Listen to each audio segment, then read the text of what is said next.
उत्कर्षणी online classes में बच्चों आपका एक बार फिर से स्वागत है। जैसा कि बच्चों हम जानते हैं कि राष्ट्रीय आय एवं योग्यता आधारित परीक्षा में जो हमारे दो पेपर आते हैं, पहला आता है मैथ जो कि 90 नंबर का है और दूसरा आता है सेट जो भी 90 नंबर का होगा। तो बच्चों इसमें 3 पार्ट होंगे। एक हमारा 35 नंबर का सामाजिक विषय होगा, दूसरा 35 नंबर का विज्ञान होगा और तीसरा 20 नंबर का गणित होगा।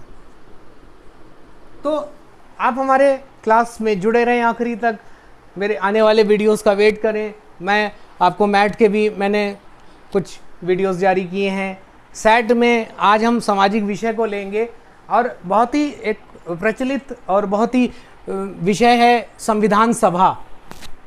आज संविधान सभा में हम उन कुछ चर्चित व्यक्तियों की बात करेंगे, कुछ तारीखों की बात करेंगे जिससे सवाल छोटी से बड़ी परीक्षा तक में आते हैं, चाहे वो आईएएस की परीक्षा हो, चाहे वो पुलिस की परीक्षा हो, चाहे वो बीएड की परीक्षा हो, चाहे वो कोई भी परीक्षा हो बच्चों, चाहे वो शिक्षक भर्ती परीक्षा हो।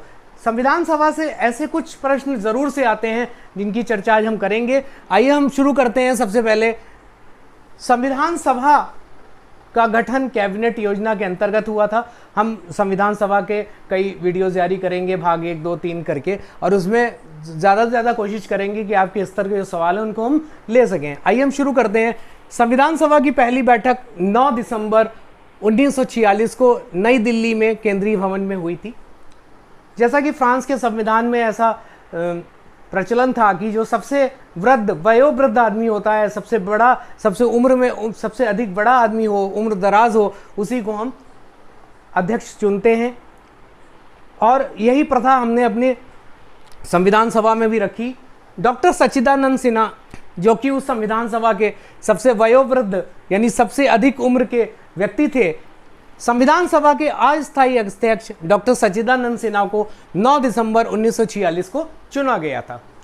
कुछ जगह आपको ये प्रोटेम स्पीकर के नाम से अस्थायी अध्यक्ष को प्रोटेम स्पीकर भी कहते हैं। कुछ सवालों में आपसे पूछ ले कि भारत संविधान सभा के प्रोटेम स्पीकर कौन थे, तो उसका उत्तर भी डॉक्टर सच्चिदानंद सिन्हा होगा, क्योंकि संविधान सभा में कांग्रेस, मुस्लिम लीग और अन्य लोग शामिल थे।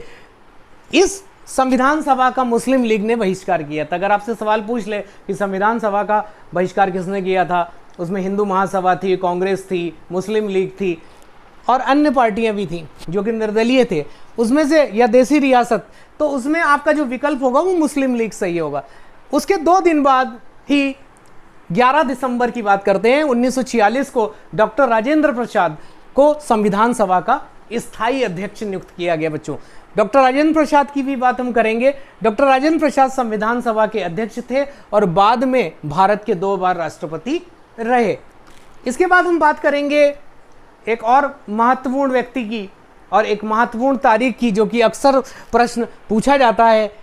13 दिसंबर की बात करेंगे। 13 दिसंबर को पंडित जवाहरलाल नेहरू ने संविधान सभा की अगली बैठक में 13 दिसंबर 1946 को पंडित जवाहरलाल नेहरू ने उद्देश्य प्रस्ताव प्रस्तुत किया। बाद में यह प्रस्ताव 22 जनवरी 1947 को पास हो जाता है और यही प्रस्ताव संविधान की प्रस्तावना कहलाता है और यहीं से भारत का संविधान बनना शुरू होता है। अब बात करते हैं कि संविधान को हमने 10 देशों से ग्रहण किया, जो भी 10 देशों के संविधान में अच्छी अच्छी बातें थी। तो इसको बनाने का जो श्रेय है, यानी ड्राफ्ट करने का, थे BN राव साहब की बात करेंगे। BN राव साहब का पूरा नाम था बेनेगल नरसिम्हा राव। वो प्रशासनिक सेवा के अधिकारी थे और साथ में अंतर्राष्ट्रीय न्यायालय में वो न्यायाधीश भी थे। भारतीय संविधान का प्रारूप उन्होंने ही तैयार किया था बच्चों, और भारतीय संविधान के निर्माण के समय वो भारतीय संविधान के सलाहकार थे, संवैधानिक सलाहकार थे। आपसे ये प्रश्न आएगा कि भारतीय संविधान का संवैधानिक सलाहकार कौन था, तो उसका उत्तर होगा BN राव। और यह भी पूछा जाएगा कि भारतीय संविधान का जो पहला प्रारूप किसने तैयार किया था, तो वो थे BN राव साहब। ये भी बहुत ही प्रश्न पूछे जाते हैं। अब बात करते हैं ड्राफ्टिंग कमेटी की, प्रारूप समिति की, क्योंकि एक प्रारूप समिति का बाद में गठन किया गया। उस प्रारूप समिति यानी संविधान सभा की प्रारूप समिति के अध्यक्ष होने के नाते भारतीय संविधान का निर्माता डॉक्टर भीमराव अंबेडकर को माना जाता है। अगर आपसे ये पूछे कि भारतीय संविधान का निर्माता कौन है, तो उसका जो उत्तर होगा वो डॉक्टर भीमराव अंबेडकर होगा। इन्हें भारतीय संविधान का मुख्य वास्तुकार माना जाता है। डॉक्टर भीमराव अंबेडकर को भारतीय संविधान का जनक भी कहते हैं। अब यही सवाल आ सकता है कि भारतीय संविधान का जनक कौन था, उसका उत्तर होगा डॉक्टर भीमराव अंबेडकर। या ये पूछ ले कि प्रमुख वास्तुकार कौन थे, तो भी डॉक्टर भीमराव अंबेडकर आएगा उसका उत्तर। और संविधान सभा के अध्यक्ष, ड्राफ्टिंग कमेटी के अध्यक्ष होने के कारण उन्हें भारतीय संविधान का निर्माता भी कहा जाता है। तो ये भिन्न भिन्न उपाधियों से उनको सम्मानित किया गया है। प्रश्न 3 तरह से बन सकता है, आपने देखा है। तो ये ड्राफ्टिंग कमेटी को हम हिंदी में प्रारूप समिति कहते हैं। तो संविधान सभा की प्रारूप समिति का अध्यक्ष होने के नाते डॉक्टर भीमराव अंबेडकर को संविधान का निर्माता भी कहा जाता है। बच्चों, संविधान चूंकि हाथ से लिखा गया था और उस पर चित्र से उसको सजाया गया था।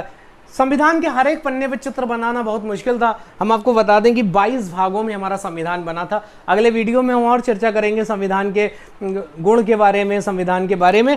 बाकी देखते हैं कि हमारे जो प्रधानमंत्री थे पंडित जवाहरलाल नेहरू, उन्होंने शांति निकेतन के प्रसिद्ध चित्रकार नंदलाल बोस को ये बोला कि आप संविधान जो हम बना रहे हैं उसके लिए चित्र का निर्माण करें।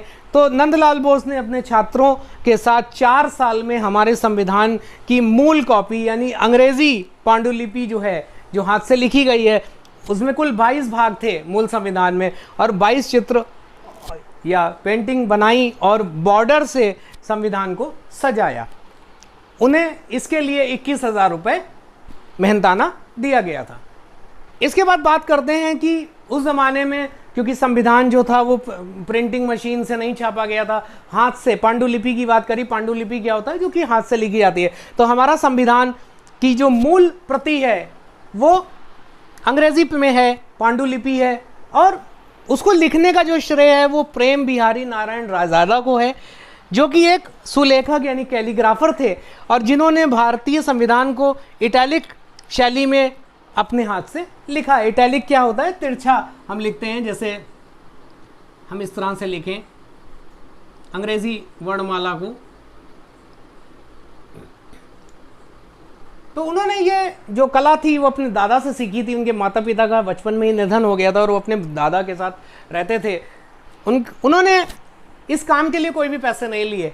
उन्होंने पंडित जवाहरलाल नेहरू, जो कि देश के पहले प्रधानमंत्री थे, खुद प्रेम नारायण बिहारी रायजादा से ये बात कही कि वो यह काम करने की गुजारिश करी कि वो संविधान को लिखें, और उन्होंने अपने हाथ से, कैलीग्राफी से उन्होंने इस बात को स्वीकार किया और इसके बदले में कोई भी फीस लेने से उन्होंने इनकार कर दिया। बस यही कहा कि एक भी पैसा नहीं चाहिए, मेरे पास भगवान का दिया सब कुछ है, मैं अपनी ज़िंदगी में खुश हूँ, पर मेरी एक शर्त है कि इसके हर पन्ने पर, संविधान के हर पन्ने पर, कि हर एक पन्ने के आखिर में मेरा नाम ज़रूर होगा, और सबसे आखिरी पन्ने पर मैं अपने नाम के साथ अपने दादा श्री राम प्रसाद सक्सेना का नाम ज़रूर लिखूंगा।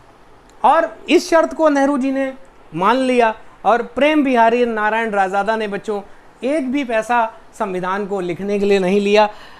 इसके बाद डॉक्टर राजेंद्र प्रसाद ने इसका हिंदी संस्करण भी छपवाया। मूल संविधान के हिंदी संस्करण का सुलेखन वसंत कृष्ण वैद्य ने किया था। इसका हिंदी अनुवाद 1950 में संविधान सभा के अध्यक्ष डॉक्टर राजेंद्र प्रसाद के अधिकार द्वारा प्रकाशित किया गया था। इस हिंदी अनुवाद जैसे अंग्रेजी समकक्ष संविधान सभा के सदस्यों के द्वारा हस्ताक्षरित भी किया गया था। प्यारे बच्चों, हम आपको ये बताना चाहेंगे कि संविधान के दोनों जो प्रतियां थी, अंग्रेजी की और हिंदी, दोनों पर संविधान सभा के 284 सदस्यों ने हस्ताक्षर किए थे। सबसे पहले हस्ताक्षर करने वाले व्यक्ति थे पंडित जवाहरलाल नेहरू, और सबसे आखिरी में हस्ताक्षर करने वाले थे डॉक्टर राजेंद्र प्रसाद। और एक रोचक तथ्य और बताएंगे कि डॉक्टर सच्चिदानंद सिन्हा, जो कि काफ़ी गंभीर रूप से बीमार थे 1950 में जब संविधान को लागू होना था, और वो विशेष विमान से डॉक्टर राजेंद्र प्रसाद उन प्रतियों को उनके घर पर ले गए जहां डॉक्टर सच्चिदानंद सिन्हा बिहार में रहते थे, और उन्होंने डॉक्टर सच्चिदानंद सिन्हा के उस पर हस्ताक्षर कराए। तो उत्कर्षणी ऑनलाइन क्लासेस में आप लगातार जुड़े रहें। अगर आपने मेरे चैनल को अभी तक सब्सक्राइब नहीं किया है तो कृपया उसे सब्सक्राइब करें, बेल आइकन का बटन प्रेस करें ताकि आने वाले नए वीडियोस का नोटिफिकेशन आपको मिलता रहे।